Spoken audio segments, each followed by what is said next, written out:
Hello and welcome to this edition of FYI Weekly, your official source for City of Greensboro news and information. The Greensboro Parks and Recreation Department will host a 5-week career readiness program for adults ages 18 to 24. First step is for young adults who are unemployed or underemployed and looking for motivation to get into the job market and envision a future career. This is in partnership with the NC Works Next Gen program and the Greensboro Housing Authority. Classes are free and will take place on Tuesdays starting November 2nd and wrapping up on December 2nd. Sessions will be 2 hours from 12 p.m. to 2 p.m. Students will meet at the Experience at Called Clue, located at 1700 Orchard Street. Space is limited and transportation assistance is available. In this unique program, professional and peer support will introduce the participants to a path to meaningful employment.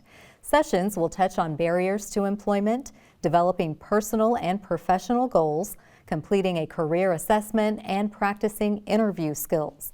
For more information, contact Youth Services Superintendent Michelle Gill-Moffitt at 336-373-4588. The Greensboro Water Resources Department is educating the community about water main breaks. Breaks can happen for a variety of reasons at any time during the year, though they are most likely to occur during winter weather. Air temperature at or below freezing causes the ground above a pipe to freeze, increasing external stress on pipe systems. The following signs provide evidence this is happening underground: water leaking around a metal cap on the ground, reduced pressure or volume when using water from a fixture, saturated soil, standing water or water leaking from a water meter, water leaking, seeping, or gurgling from the ground, pavement or fire hydrant, and sinkholes or impaired streets or sidewalks. If you see, hear, or experience any of these issues, please call the city's Water Resources Department at 336-373-2033. Your information could prevent these small issues from becoming bigger problems near your property. The fall foliage is starting to take on the vibrant colors of orange, yellow, and red, but before long, the leaves will fall and blanket your front and backyards. The city's first round of loose leaf collection will kick off on Monday, November 8th, ending on Wednesday, December 22nd. The schedule is subject to inclement weather delays. The second collection window starts on Tuesday, December 28th, ending in the new year on Friday, January 28th. To ensure a successful collection season, property owners should do the following: rake leaves to the edge of your yard behind the curb. Do not pile leaves in the street or on the sidewalk. Remove sticks, rocks, and any other debris that may damage city equipment. Do not park vehicles on, in front of, or near a pile of leaves. To determine when crews will reach your neighborhood, check the interactive map on the city's website. The city also offers yard waste collection year-round on regular trash collection days. Leaves can be placed in clear plastic bags or a plastic or metal garbage can. The city repurposes the leaves into compost, which is used to fertilize city gardens and landscaped areas. The public can purchase the compost for $20 per truckload at the White Street landfill located at 2503 White Street. For more information about loose leaf collection, visit the city's website. The city developed a partnership with Cone Health to share a series of brief and informative videos designed to inspire you to make better choices when it comes to healthy living. Following these tips is an easy way to help each of us improve our quality of life. Let's take a moment to check out today's news for your health. Hi, my name is Kathy Clayton, and I'm a clinical therapist with Cone Health Employee Assistance Counseling Program. Today we're going to be talking about decreasing your stress and ways of managing stress in your life. For some people, that can be stressful just talking about stress, so let's start out by taking a deep breath in and breathing out.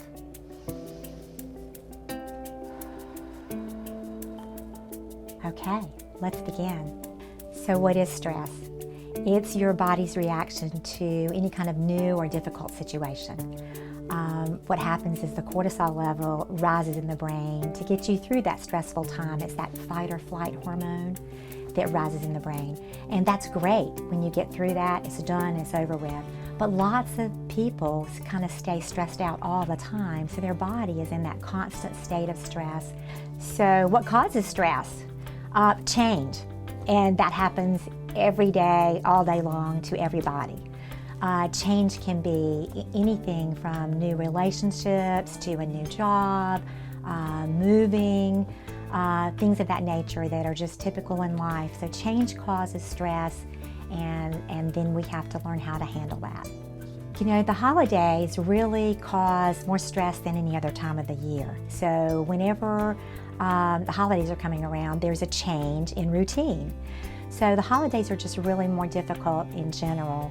So it's just really good to be planned in advance during the holidays so that you can decide and set limits on your budget, on where you're going to spend your time. Learning how to say no to overcommitting during the holidays is really important. So what can we do about stress in our everyday lives? One of the very first things you need to learn how to do is breathe. And that sounds simple because we breathe all the time, but you really need to be intentional about breathing. So the thing that you need to learn how to do is called abdominal breathing or diaphragmatic breathing. And that is placing your hand on your belly and your hand on your chest. You're just going to practice rising your belly more than your chest so that you can feel your body taking in more oxygen. So let's do this together.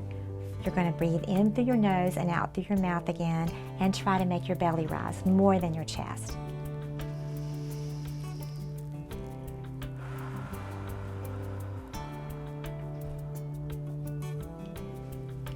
So that's called diaphragmatic breathing, and that can be very helpful because your body realizes that you've just given it more oxygen, and that in turn gives more oxygen to your brain, to your heart, to your muscles, and it just gives your body the message that you can relax, that you've got this under control. So mindfulness also is a strategy that you can use for coping with stress, and mindfulness involves just being intentional about being very present in the moment. And as a result, your body just calms down because you're not thinking about where I need to be next or fighting traffic getting home. You're just able to be very, very present, and your body gets that message that you don't have to be worried in that moment. So another strategy that a lot of people use is called progressive muscle relaxation. And that is where you consciously tense your muscles and teach them how to relax. So let's just start by, let's just use a fist. So we're just going to take our fist and we're going to tighten it really, really tight and hold it for a period of time, like 5 to 7 seconds. And then you're going to gently relax that muscle group and just let it relax. And then the next thing you want to do, just take a slow, deep breath in between and maybe go to your shoulders, because a lot of people carry stress in their shoulders. I do. So your body recognizes what it feels like to be tense and what it feels like to be relaxed. And basically, you're being the boss of your body and training it to be both tense and then to learn how to be relaxed. You could do this anytime, anywhere. I do it at my desk quite often. I think that most people don't know that if you exercise just for 45 minutes, that it releases 6 to 8 hours of serotonin and dopamine in your brain, which is those hormones that kind of give you that sense of well-being and that all is well in the world. That's a great way to reduce your stress. Then there are other things like taking a nap, taking a walk, spending time with friends is always a great thing. Prayer, being prayerful or mindful is always a great thing to do. Meditation is good for reducing stress in your body. Gardening, cooking, whatever your hobbies are, those are always great things to do. Just engaging in things that bring you pleasure and bring you joy are the ways that you can reduce stress in your body. I hope these techniques will be helpful in learning to take better care of yourself and managing your stress, because if you can do this, then you'll in turn be able to take better care of others. For more information on this or for other services that are available, please visit our website at conehelp.com/stress. Thank you for joining me today. Again, this is Kathy Clayton. Have a great day. Residents who are behind on their water bill payments can request an extension to avoid their service being suspended. We'll have that story and more news coming up after the break. Stay with us.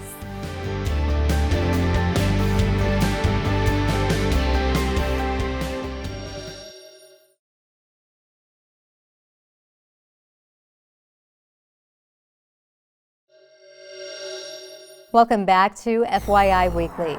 The Water Resources Department has resumed normal water cutoff procedures for customers who haven't paid their water bills. Staff is using a phased approach. Accounts with a high balance and no payments made, or accounts not covered under a payment plan, will be disconnected first. The city urges customers to pay any amount possible toward their monthly bill and to establish a payment plan for the unpaid balance. Customers can take advantage of a few payment options, such as an installment plan or a promise to pay plan. With the installment plan, payment of a past due account can be spread out over 6 months. A promise to pay plan applies to a short-term extension for one bill. Payment plans can be arranged by calling the city's contact center at 336-373-2489, weekdays from 7:30 a.m. to 5:30 p.m. Payments made online or by phone are not subject to a convenience fee. Financial assistance to pay water and sewer bills is available under the Federal Emergency Rental and Utilities Assistance Program. For more details, please visit Guilford County's website. Creative Greensboro, the city's Office for Arts and Culture, has taken over management of the Van Dyke Performance Space. This 300-seat black box theater is located in the Greensboro Cultural Center. Individuals, groups, and organizations may request to rent the space up to 12 months in advance on weekday mornings, Thursday and Friday evenings, and weekends. Arts, culture, and creative programs offered by Guilford County-based individuals and organizations will be able to book farther in advance and at lower rates than other renters. The goal is to attract new and diverse individuals, organizations, and audiences into the space. The state-of-the-art Van Dyke Performance Space opened in 2017, fueled by the passion and vision of Jan Van Dyke, founder of the Dance Project. The space was previously managed by Arts Greensboro. The theater features a wooden dance floor, flexible seating configurations, installed sound, lighting, and a projection system. Reservation rates are listed on the city's website. Applications are being accepted for the Greensboro Police Citizens Academy. These sessions will take place next year from January 24th through April 13th. The deadline to apply is on November 26th. The goal of the Greensboro Police Citizens Academy is to give participants greater insight into the police department in order to form long-term partnerships to share responsibilities and resources to make Greensboro safe for all people. The class will meet every Wednesday evening of the month and one Monday evening for a demonstration activity. Participants will be masked and socially distanced. A small group will attend via Zoom. Those participating virtually will not be able to participate during in-person hands-on demonstrations.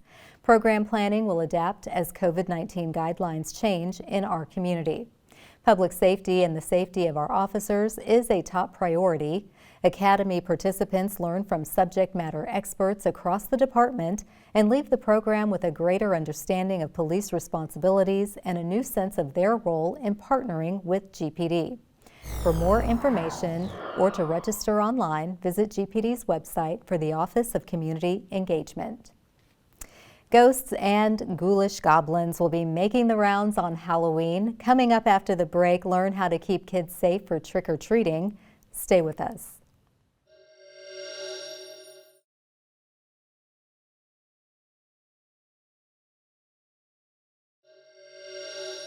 Welcome back to FYI Weekly. For each year from 2017 to 2019, more than 9,000 fires were reported in the United States over a 3-day period around Halloween.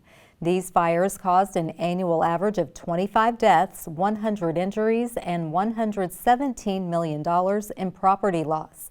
Joining me now to remind us about Halloween safety is Dee Sheldon. She is the Fire and Life Safety Educator with the Greensboro Fire Department. Hello, Dee. Welcome back. Thanks, Carla.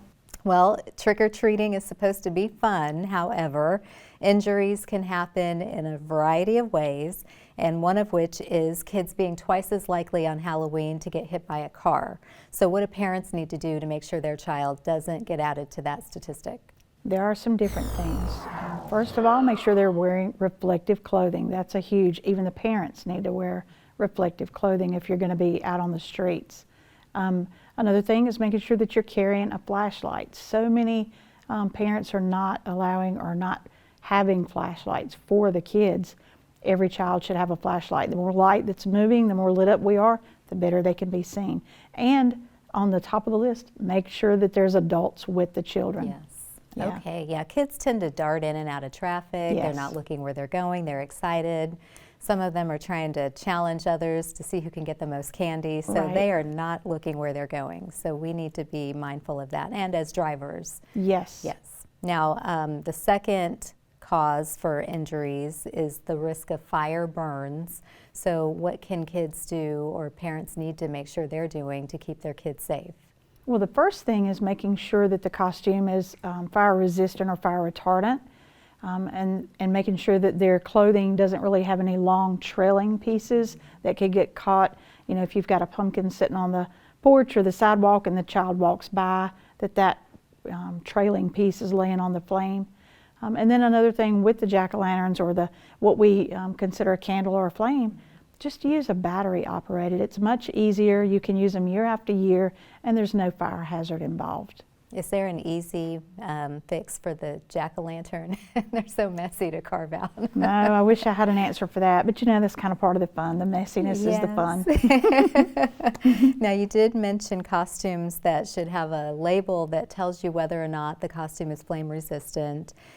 Does that necessarily mean it's not going to catch on fire? Everything at the right temperature will burn, but fire resistant or fire retardant, it just means that it's going to take a higher heat to light off that item, and even if it begins to melt it, once you've removed the heat or the flame or the fire, once that's removed, that burning process should stop. Okay. So it's not a complete foolproof, but it is more resistant to the flame or the heat. Okay, good to know. And I think other tips that we've told folks over the years is not to cover the child's face so they can see where they're going with their masks and other accessories, I guess, for their costume. Right. Well, we do hope that everyone is going to have a happy and safe Halloween. We're always grateful when you come in and share useful and easy to follow tips. So get your flashlight, check your, distance from flames, and try to make sure kids are aware of where they are and looking both ways before they cross the street. Anything else we should consider? Just if their clothing does catch fire, making sure that the children understand stop, drop, and roll. Depending on the age, younger ones, you may need to help them in that process. Okay. So they're going to stop them from running, lay them on the ground, or tell the child to drop, cover their face, and roll them back and forth until the flames are out. An older child should be able to do that, but little ones may not completely understand, so they may need someone to physically grab and put them through that. Okay, very good tip. Well, thank you, Dee. We're looking forward to you coming back and sharing your next set of tips. Thank you. Thank you. Stay tuned for some useful information about Greensboro as we tell you something about the city. That's coming up after the break. Stay with us.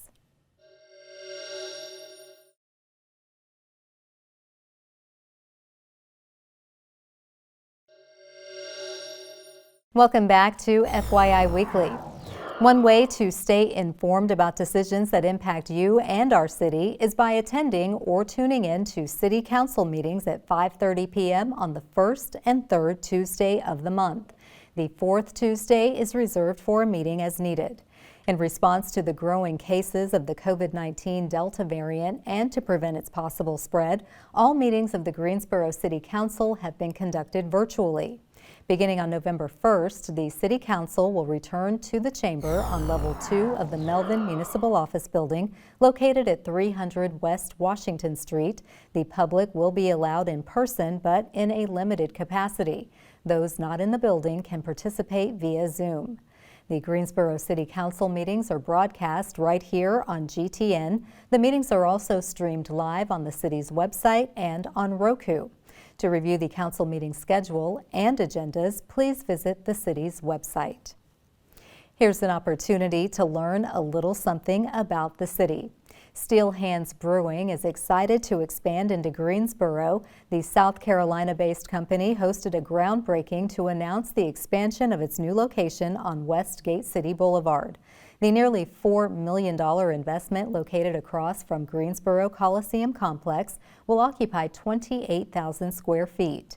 It will feature a custom-designed tap room with a wood-fired pizza oven kitchen, a 20-barrel production brew house with an annual 12,000-barrel capacity, stage for live music, retail area, event space, sunken beer garden, and outdoor gathering space for community enjoyment. The expansion will invest in the Gate City corridor through economic stimulus, job creation, community outreach, and distribution across the state. The brewery will produce quality craft beers that will be kegged and canned for North Carolina distribution and sales in the tap room, as well as bringing in established craft beer brands from the Casey, South Carolina production facility. The new brewery is currently under construction. For more information about Steel Hands Brewing, visit the company's website. Coming up after the break, we'll showcase our department spotlight, but first, hear from our neighbors who boomeranged back to Greensboro.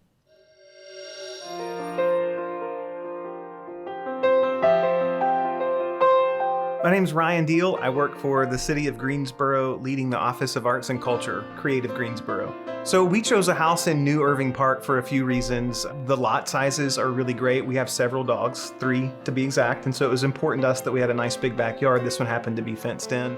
Almost anywhere that you select in Greensboro, we found we could be most anywhere within 10 to 15 minutes. And so the convenience factor was there for us, but the size home and the size lot, and the neighborhood is super walkable. We love getting out and walking around from neighborhood to neighborhood in the early evenings especially.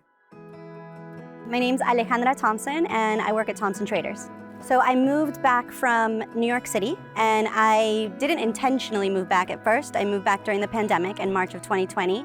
And then once I got here and I saw how great life was, I decided to stay. I love so many things about New Irving Park, my new neighborhood. The best one is that I have family nearby. Both of my brothers and their wives and their children live within 5 minutes walking. But I also love how many young families and young children there are in general. What I also love about Greensboro is it's kind of this balance between a big city and a small town. You have accessibility to everything, like airports and restaurants and art and shopping, but it still feels small. There's not a lot of traffic, it's not crowded, so you get this beautiful, balanced life. So Alejandra, I came back to Greensboro to lead this Office for Arts and Culture for Greensboro. What's your favorite part about arts and culture or the creative community in Greensboro? I grew up studying ballet at the Greensboro Ballet, so it goes way, way back for me. So I think we have incredible institutions here for art. I think there's a lot of experimentation in Greensboro that people don't know about, and I'm excited to be here and get to discover it. A thing I love about Greensboro is like all of the things that you would expect to find in a big city. My experience is that you can find them in Greensboro. So there's a great symphony, there's great theater, there's great dance. One of my favorite things in my work has been connecting with and exploring all the amazing artists, like the creative individuals that make this such a dynamic place.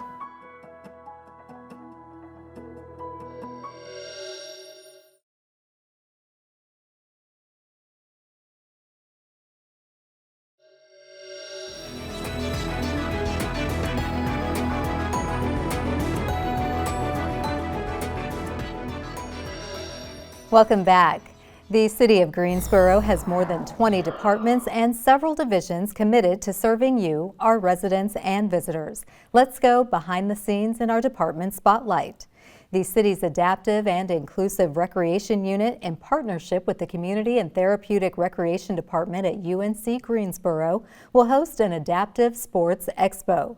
This will take place from 1 p.m. to 5 p.m. on Saturday, November 13th at the Greensboro Sportsplex.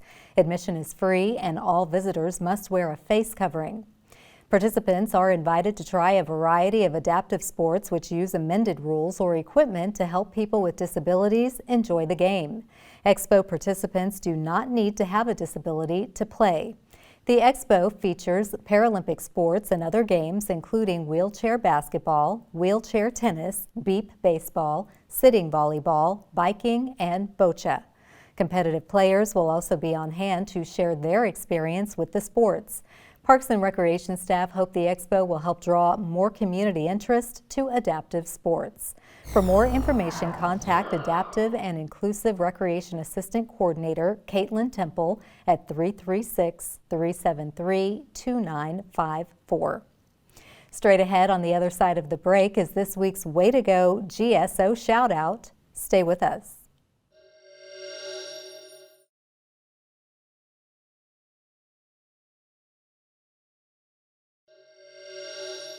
As we draw to a close, we always want to end on a positive note with our Way to Go GSO shout out. This week's shout out goes to the T. Gilbert Pearson Audubon chapter of the National Audubon Society. The group partnered with the city of Greensboro to celebrate Native Plants Week, October 18th through the 24th. The city presented a proclamation to highlight the importance of native plants for birds, butterflies, bees, and other wildlife. Native plants are those that occur naturally in an area. Exhibits and brochures describing the value of native plants were made available as Audubon members answered questions. As the Delta variant continues to spread, please remember to wear your mask, wait 6 feet apart, and wash your hands often. That concludes this edition of FYI Weekly, but you can easily stay connected to the latest city news by linking to us on Facebook, Twitter, YouTube, and Instagram. Alexa users can subscribe to our 5-minute flash briefings, which airs on 90.1 FM and 100.7 FM. Be sure to download our weekly podcast, Talk City Greensboro, and now GTN is streaming on Roku. For all of us here at the City of Greensboro, thanks for watching, and we'll see you next time.